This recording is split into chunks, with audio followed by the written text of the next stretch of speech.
നമസ്കാരം. ഈ വാർത്താ ദിനത്തിൽ ഇതുവരെ ഉണ്ടായ വാർത്തകളുടെ സമഗ്ര രൂപവുമായി വാർത്താ സന്ധ്യ ആരംഭിക്കുന്നു. ഞാൻ അനുജ. ആദ്യ വാർത്തയിലേക്ക്. എമ്പുരാൻ സിനിമയുടെ പേരിലെ വിവാദങ്ങളിൽ ഖേദം പ്രകടിപ്പിച്ച് മോഹൻലാൽ. സിനിമയിലെ ചില ഭാഗങ്ങൾ കുറെ പേർക്ക് വലിയ മനോവിഷമമുണ്ടാക്കിയെന്നും തനിക്കും എമ്പുരാൻ ടീമിനും ഇതിൽ ഖേദമുണ്ടെന്നും മോഹൻലാൽ ഫേസ്ബുക്കിൽ കുറിച്ചു. സിനിമയ്ക്കെതിരായ RSS ഭീഷണി ജനാധിപത്യത്തിന് ഭൂഷണമല്ലെന്ന് മുഖ്യമന്ത്രി പിണറായി വിജയൻ പ്രതികരിച്ചു. എമ്പുരാൻ സിനിമയിലെ ചില ഭാഗങ്ങളെ ചൊല്ലി വിവാദമുയർന്ന സാഹചര്യത്തിലാണ് മോഹൻലാൽ തന്നെ ഖേദം പ്രകടിപ്പിച്ച് രംഗത്തെത്തിയത്. സിനിമയിലെ ചില ഭാഗങ്ങൾ കുറെ പേർക്ക് വലിയ മനോവിഷമമുണ്ടാക്കി. ഇതിൽ തനിക്കും എമ്പുരാൻ ടീമിനും ഖേദമുണ്ടെന്നും മോഹൻലാൽ ഫേസ്ബുക്കിൽ കുറിച്ചു. സിനിമയിൽ നിന്ന് ചില ഭാഗങ്ങൾ നീക്കം ചെയ്യാൻ തീരുമാനിച്ചെന്നും മോഹൻലാലിന്റെ ഫേസ്ബുക്ക് പോസ്റ്റ് പൃഥ്വിരാജും ആന്റണി പെരുമ്പാവൂരും പങ്കുവച്ചു. സിനിമയ്ക്കെതിരെ RSS മുഖപത്രം ഓർഗനൈസറിലെ ലേഖനത്തിൽ വിമർശിച്ചിരുന്നു. BJP RSS നേതാക്കളും വിമർശനവുമായെത്തി. എന്നാൽ സിനിമയെ പിന്തുണച്ച് മുഖ്യമന്ത്രി പിണറായി വിജയനും പ്രതിപക്ഷ നേതാവ് VD സതീശനും രംഗത്തെത്തി. സംഘപരിവാർ വിദ്വേഷ പ്രചാരണങ്ങൾ അഴിച്ചുവിടുന്ന സന്ദർഭത്തിലാണ് ഇന്നലെ സിനിമ കണ്ടതെന്ന് മുഖ്യമന്ത്രി പിണറായി വിജയൻ പറഞ്ഞു. സിനിമയ്ക്കെതിരായ RSS ഭീഷണി ആശങ്കപ്പെടുത്തുന്നതെന്നും ജനാധിപത്യത്തിന് ഭൂഷണമല്ലെന്നും മുഖ്യമന്ത്രി ഫേസ്ബുക്കിൽ പറഞ്ഞു.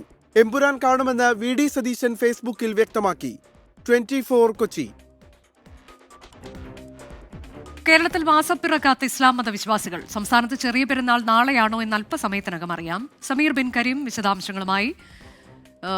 മലപ്പുറം കടലുണ്ടിയിലെ കോർണിഷ് മസ്ജിദിൽ നിന്നാണ് സമീർ ബിൻ കരീം ചേരുന്നത്. ഒപ്പം ദീപക് ധർമ്മടവും ഉണ്ടാകും കോഴിക്കോട്ട് നിന്ന്. ആദ്യം സമീർ ബിൻ കരീമിലേക്കാണ്. ആദ്യം ദീപക് ധർമ്മടത്തിലേക്കാണ്. ദീപക്, ഒരു മാസം നീണ്ടുനിന്ന വ്രതാനുഷ്ഠാനത്തിന് ശേഷം ആ കാത്തിരിപ്പാണ്. എപ്പോഴാണ് ചെറിയ പെരുന്നാൾ കേരളത്തിൽ എന്നുള്ളത് അല്പസമയത്തിനകം അറിയാമല്ലേ? അനുജ, ചെറിയ പെരുന്നാൾ വലിയ രീതിയിൽ ആഘോഷിക്കാൻ വേണ്ടി മലബാർ ഒരുങ്ങിക്കഴിഞ്ഞു. ഇനി ഏതാനും മിനിറ്റുകൾ പ്രതീക്ഷയിലാണ്. കാരണം ഉപവാസത്തിൻ്റെ പകലും ഉപാസനയുടെ രാവുമായുള്ള ഒരു മാസക്കാലം പിന്നിട്ടു. ആ ഒരു മാസക്കാലത്തെ പിന്നിടലിന് ശേഷം ചാന്ദ്രമാസ പിറവിക്ക് വേണ്ടിയുള്ള കാത്തിരിപ്പിലാണ്. അല്പസമയത്തിനകം തന്നെ ചാന്ദ്രമാസ പിറവി കാണുമെന്നുള്ള പ്രതീക്ഷയിലാണ്. നമുക്ക് കാണാം, ഇപ്പോൾ ഞാൻ ഗ്രാൻഡ് മസ്ജിദിലാണുള്ളത്. ഈ അവസാന നോമ്പുതുറയ്ക്ക് വേണ്ടിയുള്ള ഒരുക്കങ്ങളാണ്. ഒരു മാസക്കാലം നീണ്ട വലിയ രീതിയിലുള്ള പ്രവർത്തനങ്ങളാണ് നടന്നത്. അതിൻ്റെ ഒരുക്കങ്ങൾ ഇവിടെ നടക്കുകയാണ്. ഏതാണ്ട് നമ്മൾ കടലുണ്ടിയിൽ അവിടെ വലിയ ക്രമീകരണങ്ങൾ ഒരുക്കിയിട്ടുണ്ട്.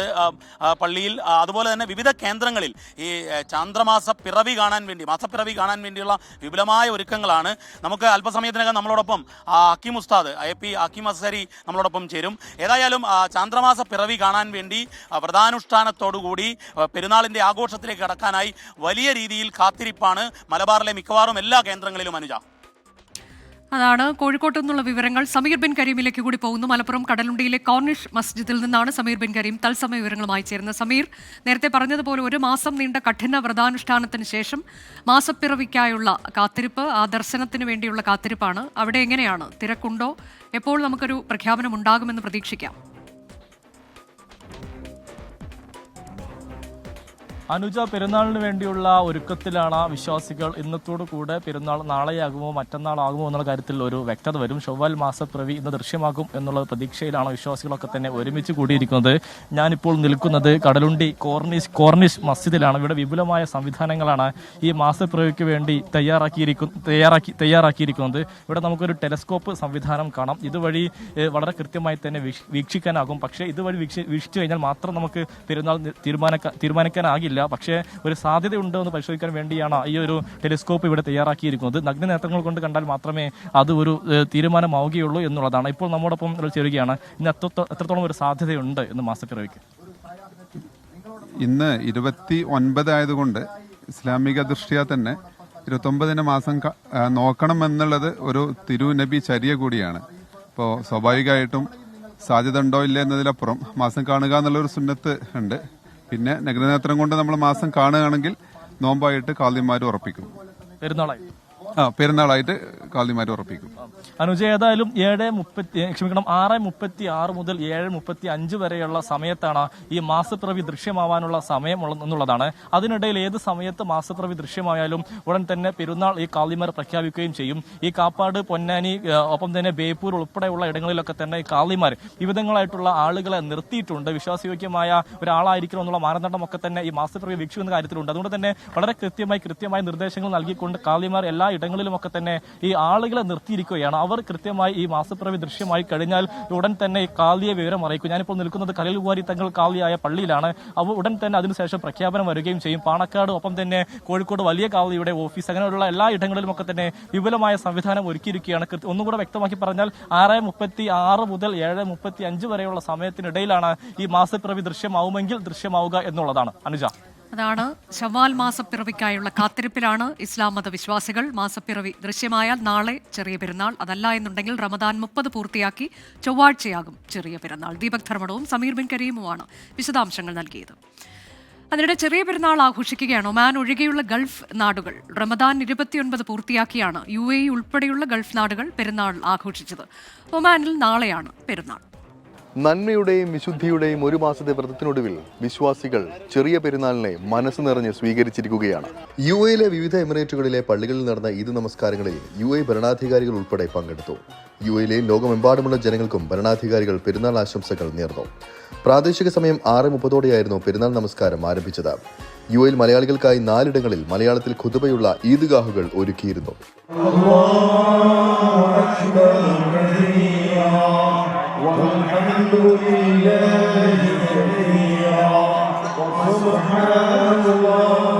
ഷാർജ ക്രിക്കറ്റ് സ്റ്റേഡിയത്തിന് സമീപമുള്ള ഫുട്ബോൾ ഗ്രൗണ്ടിലെ ഈദ്ഗാഹിന് ഇമാം ഹുസൈൻ സലഫി പ്രാർത്ഥനകൾക്ക് നേതൃത്വം നൽകി. നോമ്പിലൂടെ നേടിയെടുത്ത ജീവിത വിശുദ്ധി തുടർന്നുള്ള ജീവിതത്തിലും കൂടെ നിർത്തണമെന്ന് ഹുസൈൻ സലഫി പറഞ്ഞു. ലഹരിക്കെതിരെ ഒന്നിച്ച് പോരാടണമെന്നും ലഹരി ഉപയോഗത്തിന് ശിക്ഷ കടുപ്പിക്കണമെന്നും അതിനായി സർക്കാർ തല ഇടപെടൽ വേണമെന്നും അദ്ദേഹം കൂട്ടിച്ചേർത്തു. ഇത് ലഹരിക്ക് മതമില്ല, അതിന് ജാതിയില്ല, അതിന് വർഗമില്ല. മയക്കുമരുന്നിൻ്റെ ദൂഷ്യം അത് മാനുഷികമായൊരു വിഷയമാണ്. അതുകൊണ്ട് ഓരോ രാജ്യത്തുമുള്ള രക്ഷിതാക്കളും അവിടെയുള്ള അധ്യാപകരും അവിടെയുള്ള പോലീസ് ഉദ്യോഗസ്ഥരും ഭരണകൂടവും എല്ലാവരും കൂടെ ഒരു പ്രദേശത്ത് ഒന്നായി ഒരു കൂട്ടായ്മ ഈ വിഷയത്തിലുണ്ടാകണം. മക്കയിലെ ഹറം പള്ളിയിലും മദീനയിൽ പ്രവാചകന്റെ പള്ളിയിലും വിശ്വാസികളുടെ പ്രവാഹമായിരുന്നു. മസ്ജിദുൽ ഹറം പള്ളിയിൽ ഷെയ്ഖ് അബ്ദുറഹ്മാൻ സുദൈസ് പെരുന്നാൾ നമസ്കാരത്തിന് ഖുതുബയ്ക്കും നേതൃത്വം നൽകി. മദീനയിലെ മസ്ജിദ് നബവി പള്ളിയിൽ നടന്ന പെരുന്നാൾ നമസ്കാരത്തിന് ഖുതുബയ്ക്കും ഷെയ്ഖ് അബ്ദുള്ള അൽ ബുഐജാൻ നേതൃത്വം നൽകി.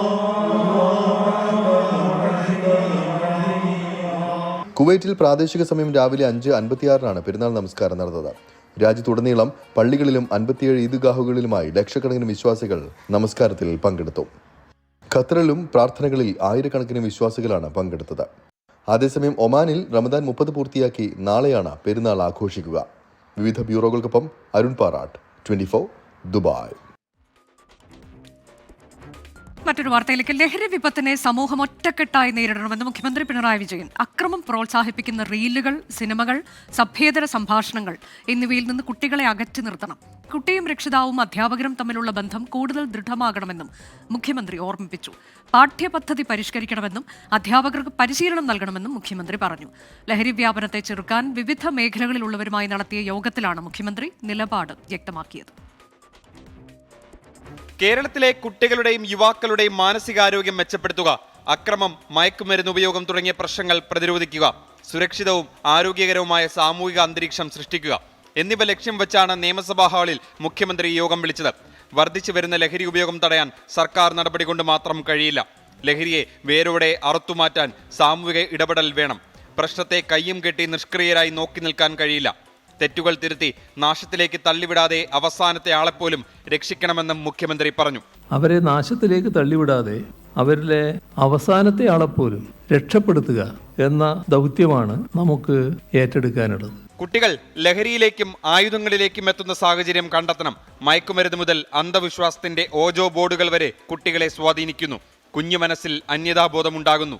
കളിക്കാൻ പോലും കുട്ടികൾക്ക് സമയമില്ലാത്ത സാഹചര്യം. ഇത് മയക്കുമരുന്ന് ഏജന്റുമാർ മുതലെടുക്കുന്നു. മനുഷ്യരൂപം മാത്രമുള്ള ജീവിയായി കുട്ടികൾ മാറുന്നുവെന്നും മുഖ്യമന്ത്രി ഓർമ്മിപ്പിച്ചു. ലഹരിയെ പ്രതിരോധിക്കാൻ അഭിപ്രായങ്ങളുടെയും നിർദ്ദേശങ്ങളുടെയും അടിസ്ഥാനത്തിൽ സമഗ്രമായ ഒരു പദ്ധതി സർക്കാർ രൂപീകരിക്കുമെന്നും മുഖ്യമന്ത്രി പറഞ്ഞു.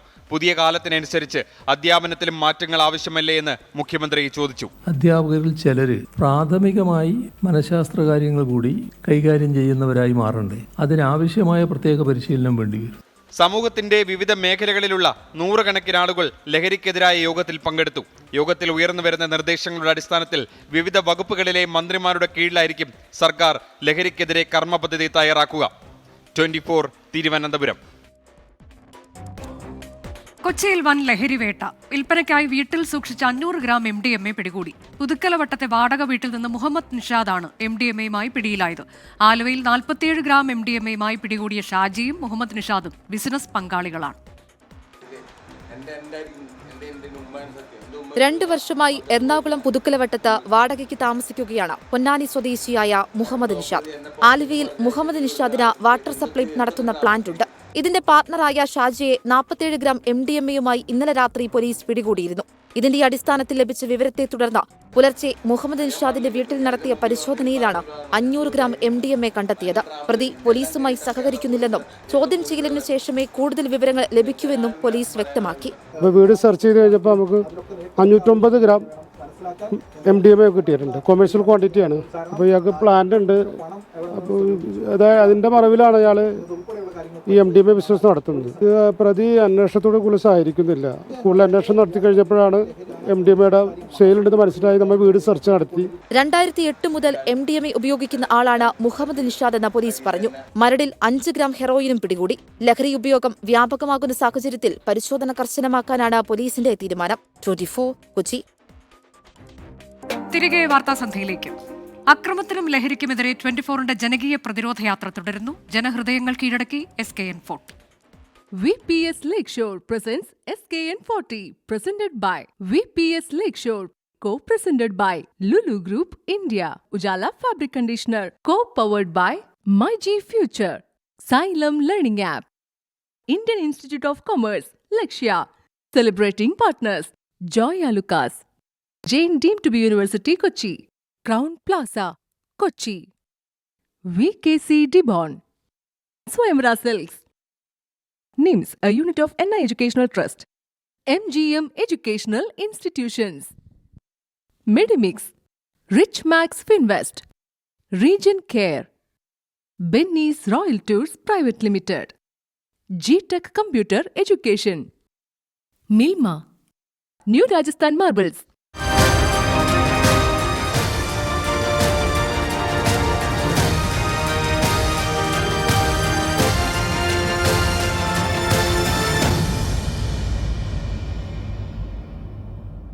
ലഹരിക്കും അക്രമത്തിനുമെതിരെ 24 chief editor R. Sreekandan Nair നയിക്കുന്ന SKN 40 കേരള യാത്ര എറണാകുളം ജില്ലാ പര്യടനം പുരോഗമിക്കുകയാണ്. തൃപ്പൂണിത്തുറയിൽ നിന്ന് ആരംഭിച്ച പര്യടനം 7:30 അങ്കമാലിയിൽ സമാപിക്കും.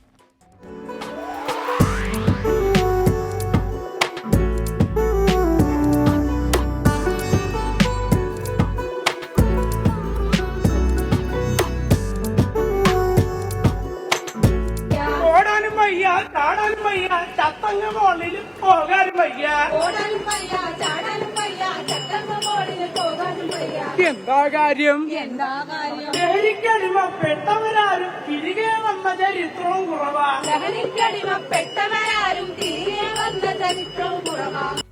SKN 40 കേരള യാത്രയ്ക്ക് രാജനഗരിയുടെ ഐക്യദാർഢ്യം. ലഹരിക്കെതിരായ പോരാട്ടത്തിൽ നാടൊന്നാകെ പങ്കാളികൾ. എവിടെ വേണമെങ്കിലും പരിശോധിക്കാം. ആരുടെയും പെർമിഷൻ വേണ്ട. ഈ അവസരം നിങ്ങൾ ഉപയോഗിച്ചോണം. ഉറപ്പായിട്ടും തീർച്ചയായിട്ടും അത് അതിന്റെ മാക്സിമം തന്നെ ഉപയോഗിക്കുന്നുണ്ട്. ഇതെന്ന് വെച്ചാൽ കേരളത്തിൽ ഒരു മഹാവിപത്താണ്. ചെറിയ ക്ലാസ്സിൽ 7ാം ക്ലാസ് തൊട്ട് ഇന്ന് പിള്ളേര് ലഹരി പദാർത്ഥങ്ങൾ ഉപയോഗിക്കുകയാണ്. മാതാപിതാക്കൾ പ്രത്യേകം ശ്രദ്ധിക്കണം. സംഗീതം ലഹരിയാക്കിയാൽ മതി. സംഗീതം ആണ് ലഹരി എന്നാണ് പറയുന്നത്. 40 ദീപങ്ങൾ തെളിയിച്ച SKN 40 എറണാകുളം രാജഗിരി ക്യാമ്പസിന്റെ ഐക്യദാർഢ്യം.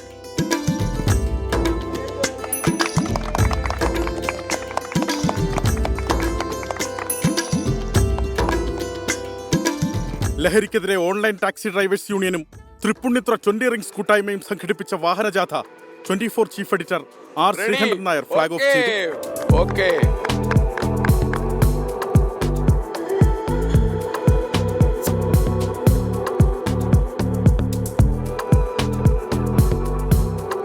ട്വന്റി റിംഗ്സ് വണ്ടി പോട്ടെ. ഓക്കെ. ചലച്ചിത്ര പ്രവർത്തകരായ രവീന്ദ്രനും അഭിലാഷ് പിള്ളയും യാത്രയുടെ ഭാഗമായി. എന്നെ സംബന്ധിച്ച് ഞാൻ 2 പെൺകുട്ടികളുടെ അച്ഛനാണ്. ഇപ്പൊ നമ്മുടെ കുട്ടികളെ സ്കൂളിലേക്ക് വിടുമ്പോൾ ഞാൻ നമുക്കൊരു പേടിയുണ്ട്. കാരണം ഡെയിലി ഇപ്പം നമുക്ക് കേൾക്കുന്ന മിഠായി ആയിട്ടൊക്കെ നിൽക്കുന്ന ആൾക്കാരുണ്ട്. നമ്മൾ കേൾക്കുന്ന വാർത്തകൾ എന്ന് വെച്ചാൽ ഞെട്ടിക്കുന്നതാണ്. സിന്തറ്റിക് ലഹരി എന്ന് പറയുന്നത് it's A most dangerous thing. നമ്മുടെ സമൂഹത്തിന് ഏറ്റവും കൂടുതൽ അപകടകാരിയായിട്ടുള്ള ഒരു സംഭവമാണ്. അതിൻ്റെ ഒരു കോൺസിക്വൻസസ് ഇന്ന് മനസ്സിലാക്കാതെയാണ്. ഒരു ചെറിയ പ്ലഷറിന് വേണ്ടിയിട്ടാണ് ഈ കുട്ടികൾ ഇതിനകത്ത് വന്ന് വീഴുന്നത്. So they get addicted. ഇത് ആദ്യമേ കുറച്ച് ഫ്രീ ആയിട്ട് തരും. ഇത് അങ്ങനെ തന്നെയാണ് ഈ ബിസിനസ് ഇവർ ഇവിടെ പിടിച്ചെടുത്തത്. വേരോട് ഇറക്കേണ്ടത്. വിവിധ കേന്ദ്രങ്ങളിലെ പര്യടനം പൂർത്തിയാക്കി യാത്ര അങ്കമാലിയിൽ സമാപിക്കും. നാളെ തൃശൂർ ജില്ലയിലാണ് കേരള യാത്രയുടെ പര്യടനം. 24 കൊച്ചി. ലഹരിക്കും അക്രമത്തിനുമെതിരെ 24 chief editor R Sreekandan Nair നടത്തുന്ന കേരള യാത്രയുടെ പൂർണ്ണരൂപം പ്രേക്ഷകർക്ക് കാണാം. 24ന്റെ SKN40 എന്ന കവറുള്ള യൂട്യൂബ് പേജിലും സോഷ്യൽ മീഡിയ പേജുകളിലും ലഭ്യമാണ്. മറ്റൊരു പ്രധാനപ്പെട്ട വാർത്ത, യാക്കോബായ സുറിയാനി സഭയുടെ പുതിയ കാതോലിക്ക ശ്രേഷ്ഠ ബസേലിയോസ് ജോസഫ് ബാവയുടെ സ്ഥാനാരോഹണ ചടങ്ങുകൾ പൂർത്തിയായി.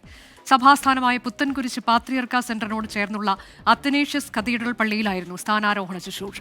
പാത്രിയർക്കീസ് ബാവയുടെ പ്രതിനിധികളും സഭയിലെ മെത്രാപ്പൊലീത്തമാരും ചടങ്ങിൽ പങ്കെടുത്തു.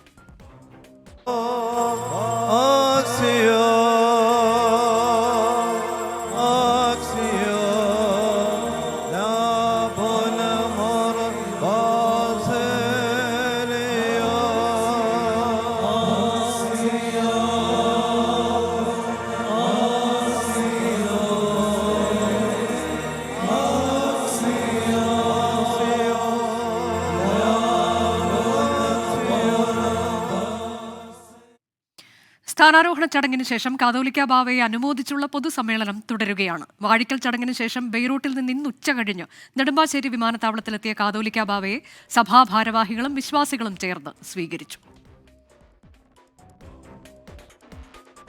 ആശാ വർക്കേഴ്സിന് ഓണറേറിയം കൂട്ടി നൽകാൻ കോൺഗ്രസ് ഭരിക്കുന്ന തദ്ദേശ സ്ഥാപനങ്ങളോട് KPCC. എന്നാൽ സാഹചര്യത്തെ രാഷ്ട്രീയമായി ഉപയോഗിക്കാൻ നോക്കരുതെന്ന് ധനമന്ത്രി KN ബാലഗോപാൽ പ്രതികരിച്ചു. സമരം 50ാം ദിവസത്തിലേക്ക് കടക്കുന്ന നാളെ സെക്രട്ടേറിയറ്റ് പടിക്കൽ ആശമാർ മുടിമുറിച്ച് പ്രതിഷേധിക്കും. തദ്ദേശ സ്ഥാപനങ്ങൾക്ക് ഓണറേറിയം കൂട്ടാൻ കഴിയില്ലെന്ന തദ്ദേശ വകുപ്പ് മന്ത്രി MB രാജേഷിന്റെ നിലപാട് തള്ളിയാണ് കോൺഗ്രസ് നീക്കം. ഇൻസെന്റീവായും ഓണറേറിയമായും അധിക വേതനം നൽകണമെന്നാണ് സർക്കുലർ. ഓരോ തദ്ദേശ സ്ഥാപനത്തിനും അവരുടെ സാമ്പത്തിക സ്ഥിതിയനുസരിച്ച് തുക തീരുമാനിക്കാം. ഇത് സംബന്ധിച്ച സർക്കുലർ കോൺഗ്രസിന്റെ എല്ലാ തദ്ദേശ സ്ഥാപന അധ്യക്ഷന്മാർക്കും അയച്ചു. UDF ഭരിക്കുന്ന ചില തദ്ദേശ സ്ഥാപനങ്ങളിൽ നേരത്തെ ഇൻസെന്റീവ് വർദ്ധിപ്പിച്ചിരുന്നു. കോൺഗ്രസ് തീരുമാനത്തെ സ്വാഗതം ചെയ്യുന്നുവെന്ന് സമരക്കാർ. ഞങ്ങൾ വളരെ സ്വാഗതം ചെയ്യുന്നു. ഞങ്ങളുടെ സമരത്തോടൊപ്പം ചേർന്ന് നിൽക്കുന്ന ഒരു തീരുമാനമാണല്ലോ അത്. സമരത്തിൻ്റെ ഒരു റിസൾട്ടാണത്. പക്ഷേ ഈ നമ്മൾ ഉയർത്തിയിരിക്കുന്ന ഡിമാൻഡിന്മേൽ ശാശ്വതമായ പരിഹാരം നിർദ്ദേശിക്കേണ്ടുന്നത് സംസ്ഥാന സർക്കാരാണ്. എന്നാൽ UDF തീരുമാനത്തിന്റെ സാങ്കേതിക വശങ്ങൾ പരിശോധിക്കണമെന്ന് ധനമന്ത്രി KN ബാലഗോപാൽ. അതിൻ്റെ സാങ്കേതികമായ നിയമം അവർ നോക്കട്ടെ, അവർ നോക്കിയിട്ട് ചെയ്യേണ്ടതാണ്. അത് കഴിഞ്ഞ ദിവസം തദ്ദേശ ഭരണ വകുപ്പ് മന്ത്രിയും പറഞ്ഞതാണ് അതിൻ്റെ. എന്നാൽ എനിക്ക് തോന്നുന്നു അദ്ദേഹത്തിനോട് സാങ്കേതികമായ അതിൻ്റെ കാര്യങ്ങൾ നോക്കേണ്ടതാണ്. പക്ഷേ ഇത്തരം കാര്യങ്ങളെ രാഷ്ട്രീയമായിട്ടല്ല ഉപയോഗിക്കേണ്ടതെന്ന് മാത്രമേ എനിക്ക് പറയാനുള്ളൂ. UDF LDF എന്ന നിലയിലൊന്നും അല്ല. സമരത്തിന്റെ 50ാം ദിവസമായ നാളെ ആശാ വർക്കേഴ്സ് മുടിമുറിച്ച് പ്രതിഷേധിക്കും. 24 തിരുവനന്തപുരം. ഒരു ദുഃഖകരമായ വാർത്ത ഇപ്പോൾ ഒമാനിൽ നിന്ന് വരുന്നത്. ഉംറയ്ക്ക് പുറപ്പെട്ട സംഘത്തിന്റെ വാഹനം സൗദിയിൽ അപകടത്തിൽപ്പെട്ട് മലയാളികൾ മരിച്ചു എന്നതാണ്. 2 കുട്ടികളാണ് മരിച്ചത്. കോഴിക്കോട് കാപ്പാട് സ്വദേശികളും കണ്ണൂർ കൂത്തുപറമ്പ് സ്വദേശികളും സഞ്ചരിച്ച വാഹനമാണ് അപകടത്തിൽപ്പെട്ടത്. സുബൈർ ഉദിനൂർ ദമാമിൽ നിന്ന് വിശദാംശങ്ങളുമായി. സുബൈർ, കൂടുതൽ വിശദാംശങ്ങൾ ലഭിച്ചോ? അനുജ, തീർച്ചയായിട്ടും ഇന്ന് പെരുന്നാൾ ദിവസമാണ്. ഇന്നത്തെ പുലരിയിലാണ്, ഇന്നത്തെ ഈ സമയത്താണ് നമുക്കിവിടെ ദുഃഖകരമായ വാർത്ത നമ്മുടെ തേടിയെത്തുന്നത്. എന്തായാലും ഒമാനിൽ നിന്നും ഉംറയ്ക്ക് പുറപ്പെട്ട മലയാളി കുടുംബങ്ങൾ സഞ്ചരിച്ച വാഹനമാണ് സൗദിയിൽ അപകടത്തിൽപ്പെട്ടത്. ഒമാൻ സൗദി അതിർത്തി പ്രദേശമായ ബത്തയിൽ വെച്ചാണ് അപകടമുണ്ടായിരിക്കുന്നത്. കണ്ണൂർ കൂത്തുപറമ്പ് അതുപോലെ തന്നെ കോഴിക്കോട് കാപ്പാട് സ്വദേശികൾ സഞ്ചരിച്ച വാഹനമാണ് അപകടത്തിൽപ്പെട്ടത്. അതുപോലെ തന്നെ ഈ ഒരു വാഹനത്തിൽ 2 ഫാമിലി ആയിട്ടാണ് അവർ ഉംറയ്ക്ക് പുറപ്പെട്ടത്. 4 മുതിർന്നവരും 4 കുട്ടികളുമാണ് വാഹനത്തിൽ ഉണ്ടായിരുന്നത്. ഇതിൽ 2 കുട്ടികൾ ഇതിനകം മരിച്ചു എന്നുള്ള ഒരു ദുഃഖകരമായ വാർത്തയാണ് നമുക്ക് ലഭിക്കുന്നത്. സൗദിയിൽ വാഹനാപകടത്തിൽ 2 കുട്ടികൾ മരിച്ചു, 2 മലയാളികളാണ് മരണമടഞ്ഞത് എന്നുള്ളതാണ്. ഒമാനിൽ ഉംറയ്ക്ക് പുറപ്പെട്ട സംഘത്തിന്റെ വാഹനമാണ് അപകടത്തിൽപ്പെട്ടത്. തിരികെ വാർത്താസന്ധ്യയിലേക്ക്, ഒരു സ്പോർട്സ് വാർത്തയിലേക്കാണ്. ലീഗിൽ ജയം തുടരാൻ ഗോകുലം കേരള FC. കോഴിക്കോട് കോർപ്പറേഷൻ സ്റ്റേഡിയത്തിൽ ഇന്ന് നടക്കുന്ന മത്സരത്തിൽ ഗോകുലം ശ്രീനിധി ഡെക്കാനയെ നേരിടും.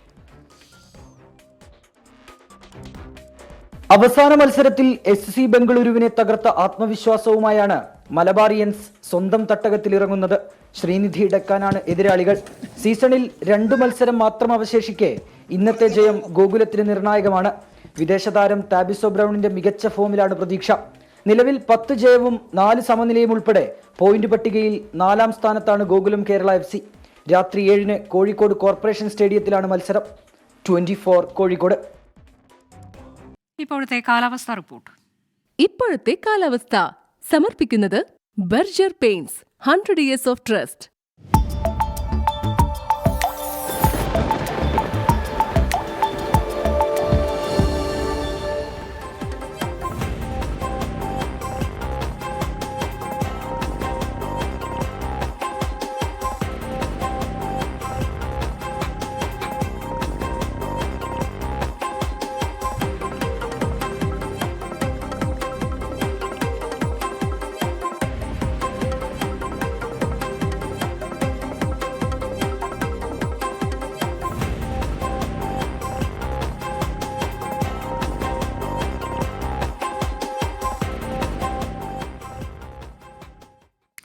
ഇപ്പോൾ വരുന്ന വളരെ പ്രധാനപ്പെട്ട ഒരു വാർത്ത. കരുനാഗപ്പള്ളി ജിം സന്തോഷ് വധക്കേസിലെ പ്രധാന പ്രതികൾ പിടിയിലായിരിക്കുന്നു. മൈന, ഹരി, പ്യാരി എന്നിവരാണ് പിടിയിലായത്. ഇരുവരും കൊലയിൽ നേരിട്ട് പങ്കുള്ളവരാണ്. സുജിത് സുരേന്ദ്രൻ വിശദാംശങ്ങളുമായി. സുജിത്ത്, എവിടെ നിന്നാണ് ഇവരെ പോലീസിന് പിടികൂടാൻ കഴിഞ്ഞത്? കൂടുതൽ വിശദാംശങ്ങൾ. അനുജ, മാവേലിക്കര തഴക്കരയിൽ നിന്നുമാണ് ഈ പ്രതികളെ പിടികൂടിയിരിക്കുന്നത്. മൈന, ഹരിയെയും പ്യാരിയെയും ഒരുമിച്ചാണ് പോലീസ് ഇപ്പോൾ പിടികൂടിയിട്ടുള്ളത്. ഇതോടെ കൊലയിൽ പങ്കാളികളായ 3 പേരാണ് പിടിയിലായിരിക്കുന്നത്. നേരത്തെ തന്നെ കൊലയിൽ നേരിട്ട് പങ്കെടുത്ത രാജീവ് എന്ന രാജ്യത്തിനെ പോലീസ് പിടികൂടിയിരുന്നു. അതിന് പിന്നാലെയാണ് ഇന്ന് കഴിഞ്ഞ ദിവസങ്ങളിൽ പിടികൂടിയ പ്രതികളെ ചോദ്യം ചെയ്തതിൽ നിന്നും പോലീസിന് ലഭിച്ച നിർണായക വിവരങ്ങളുടെ അടിസ്ഥാനത്തിലാണ് ഇപ്പോൾ മറ്റു 2 പേരെ പ്യാരിയെയും മൈന, ഹരിയെയും പിടികൂടിയത്. കൊലയ്ക്ക് ഉപയോഗിച്ച വാഹനത്തിന് വ്യാജ നമ്പറാണെന്നുള്ള വാർത്ത കൂടി പുറത്തുവിടുകയാണ്. മാവേലിക്കരയിൽ നിന്നും തഴക്കരയിൽ നിന്നും പ്രതികളെ പിടികൂടുകയായിരുന്നു. പോലീസ് സംഘം ഇപ്പോൾ പ്രതികളെ സ്റ്റേഷനിൽ കരുനാഗപ്പള്ളി പോലീസ് സ്റ്റേഷനിലേക്ക് എത്തിച്ചിരിക്കുന്നു. പോലീസ് ACPയുടെ ഓഫീസിലാണ് ഇപ്പോൾ പ്രതികളുള്ളത്. കരുനാഗപ്പള്ളി സിഐയുടെ നേതൃത്വത്തിലുള്ള സംഘമാണ് പ്രതികളെ പിടികൂടിയിട്ടുള്ളത്. ഏതായാലും ഈ കേസിൽ ഇനി 2 പേർ മാത്രമാണ്, 2 പേർ കൂടിയത് പ്രധാനമായുള്ള സൂത്രധാരൻ പങ്കജും ഒപ്പം തന്നെ അലുവ അതിലും അതുകൂടാതെ സോനു സാമുവൽ എന്നിവർ കൂടിയാണ് ഇനി പ്രതിയിൽ പിടികൂടാനുള്ളത്. ഇതോടുകൂടി ഇപ്പോൾ കേസിൽ നേരിട്ട് പങ്കെടുത്ത 3 പേരാണ് പ്രതികൾ. പിന്നെ ഒപ്പം തന്നെ പിടിയിലായിരിക്കുന്നത്. അതിനോടൊപ്പം തന്നെ ഇവർക്ക് വേണ്ട സഹായങ്ങളൊക്കെ ചെയ്തു കൊടുത്ത കുക്കു എന്ന മനുവിനെയും പോലീസ് കഴിഞ്ഞ ദിവസം പിടികൂടിയിരുന്നു. ഇപ്പോൾ അതുകൂടാതെ ഇന്ന് മറ്റൊരാളെ കൂടി പോലീസ് കസ്റ്റഡിയിലെടുക്കുകയും ചെയ്തിട്ടുണ്ട്.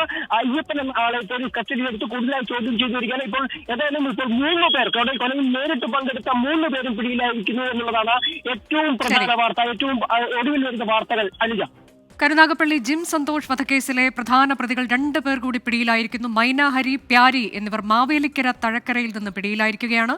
കൊലപാതകത്തിൽ നേരിട്ട് പങ്കുള്ളവരാണ് ഇരുവരും. സുജിത് സുരേന്ദ്രനാണ് വിശദാംശങ്ങൾ നൽകിയത്.